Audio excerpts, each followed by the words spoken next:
નમસ્કાર ખેડૂત મિત્રો। આજે બધાને એક જ સમસ્યા સતાઈ રહી છે।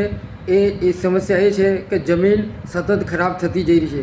જમીનનો કાર્બન ઓછો થઈ ગયો છે અને જમીનની ફળદ્રુપતા ઘટી ગઈ છે। આ જમીનની ફળદ્રુપતા વધારવા માટે દિવેલી ખોળ, છાણિયું ખાતર, સેન્દ્રિય ખાતર, નીમ ખોળ, લીલો પડવાશ જેવી વસ્તુઓ વાપરવી જોઈએ, જેના કારણે ફળદ્રુપતા પણ વધે છે અને કાર્બન પણ વધે છે। જો જમીનમાં કાર્બન સારો હોય તો ઉત્પાદન સારું આવે છે, રોગ ઓછા આવે છે અને ક્વોલિટીવાળો પાક પણ થાય છે। પણ હાલના સંજોગોમાં સેન્દ્રિય ખાતર, નીમ ખોળ, દિવેલી ખોળ અત્યારે મોંઘા થઈ રહ્યા છે।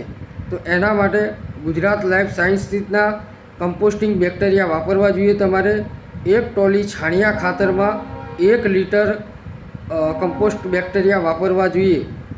1 લીટર કમ્પોસ્ટ બેક્ટેરિયા 1 ટોલી છાણિયામાં ખાતર નાખી અને 1 મહિના સુધી તમે રહેવા દો તો તેમાં એ સારામાં સારું સેન્દ્રિય ખાતર બની જાય છે। 1 ટોલી છાણિયા ખાતરમાંથી લગભગ 40થી 50 થેલી જેટલું સેન્દ્રિય ખાતર બની જાય છે। તે પણ એકદમ ગુણવત્તાવાળું બને છે। તો આ રીતે તમે કમ્પોસ્ટ બેક્ટેરિયા વાપરીને સેન્દ્રિય ખાતરનો ખર્ચ ઘટાડી શકો છો। વધુ માહિતી માટે ગુજરાત લાઈફ સાયન્સ, જગદીશ પ્રજાપતિ।